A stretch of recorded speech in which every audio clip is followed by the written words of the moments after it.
अरब दुनिया सन्न रह गई जब भारत ने उस मेगा प्रोजेक्ट का ऐलान किया जिसे अब तक सिर्फ सुपर पावर देशों की कल्पना माना जाता था, क्योंकि जिस एशिया को दशकों तक चीन के इंफ्रास्ट्रक्चर और अमेरिका की टेक्नोलॉजी का मैदान समझा जाता रहा, उसी एशिया के केंद्र से भारत ने ऐसा दांव चला कि समीकरण ही बदल गया। और इस पूरे घटनाक्रम के केंद्र में एक बार फिर प्रधानमंत्री नरेंद्र मोदी का नाम गूंजने लगा, क्योंकि यह सिर्फ ईंट पत्थर, मशीन और पैसे का खेल नहीं था, बल्कि भारत की बदलती सोच, उसकी रणनीतिक आत्मनिर्भरता और वैश्विक नेतृत्व की खुली घोषणा थी। जैसे ही इस प्रोजेक्ट की पहली झलक दुनिया के सामने आई, खाड़ी देशों के मीडिया में हलचल मच गई। तेल पर टिकी अर्थव्यवस्थाएं सोचने पर मजबूर हो गईं कि अगर भारत ऊर्जा, लॉजिस्टिक्स, डिजिटल नेटवर्क और मल्टी मॉडल कनेक्टिविटी को एक ही धुरी पर ले आया, तो अरब दुनिया की दशकों पुरानी रणनीतिक बढ़त को सीधी चुनौती मिल सकती है। और यहीं से कहानी सिर्फ एक विकास परियोजना की नहीं, बल्कि शक्ति संतुलन की बन गई। इस मेगा प्रोजेक्ट को मोदी सरकार ने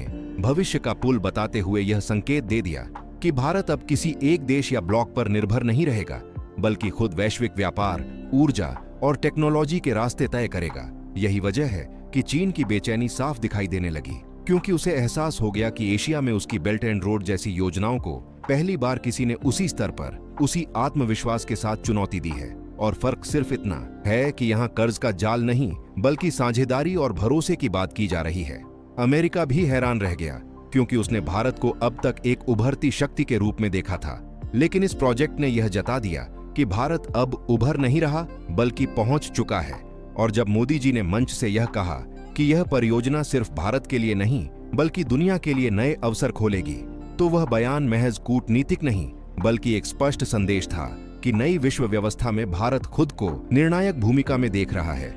इस एक ऐलान के साथ ही निवेशकों की नजरें बदलीं, सामरिक विशेषज्ञों के आकलन बदले और उन देशों में भी हलचल मच गई जो अब तक भारत को सिर्फ एक बड़ा बाजार समझते थे, क्योंकि अब भारत खुद नियम बनाने की स्थिति में खड़ा दिखाई देने लगा था। और यहीं से यह साफ हो गया कि यह कहानी अभी शुरू हुई है। आगे आगे ऐसे मोड़ आने वाले हैं जो न सिर्फ अरब दुनिया, चीन और अमेरिका को, बल्कि पूरी वैश्विक राजनीति और अर्थव्यवस्था को नए सिरे से सोचने पर मजबूर कर देंगे। जैसे जैसे इस मेगा प्रोजेक्ट की परतें खुलने लगीं, दुनिया को एहसास हुआ कि यह सिर्फ एक घोषणा नहीं, बल्कि जमीन पर उतरती हुई वह हकीकत है जो आने वाले दशकों तक वैश्विक ताकतों की दिशा तय करेगी। क्योंकि नरेंद्र मोदी के नेतृत्व में भारत ने जिस तरह से इस परियोजना को मल्टी डायमेंशनल रूप दिया है, उसने इसे एक साधारण इंफ्रास्ट्रक्चर योजना से उठाकर भू राजनीतिक मास्टर स्ट्रोक बना दिया है।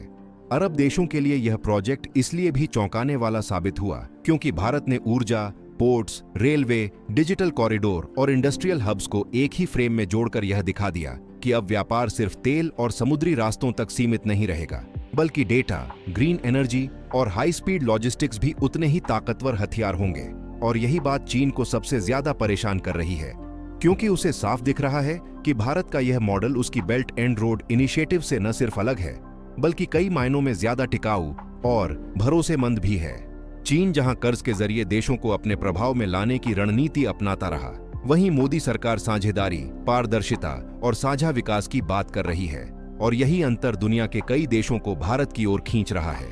अमेरिका की हैरानी भी कम नहीं है, क्योंकि उसने हमेशा एशिया में चीन को काउंटर करने के लिए भारत को एक सहयोगी के रूप में देखा। लेकिन अब भारत खुद एक स्वतंत्र धुरी बनकर उभर रहा है, जो न पूरी तरह किसी के खेमे में है और न ही किसी की छाया में। और यही मोदी की विदेश नीति की सबसे बड़ी पहचान बन चुकी है। इस प्रोजेक्ट के जरिए भारत ने यह साफ कर दिया है कि वह सिर्फ अपने लिए नहीं, बल्कि वैश्विक सप्लाई चेन के लिए एक भरोसेमंद रीढ़ बनने को तैयार है। यही वजह है कि यूरोप से लेकर अफ्रीका तक निवेशकों की दिलचस्पी अचानक बढ़ गई है और कई देश इसे भविष्य के व्यापार मार्ग के रूप में देखने लगे हैं। रणनीतिक जानकारों का मानना है कि अगर यह योजना अपने तय समय और दायरे में पूरी हो जाती है, तो एशिया, मध्य पूर्व और यूरोप के बीच व्यापार का चेहरा पूरी तरह बदल सकता है, जिससे उन ताकतों को सीधा झटका लगेगा जो अब तक इन रास्तों पर एकाधिकार जमाए बैठी थीं।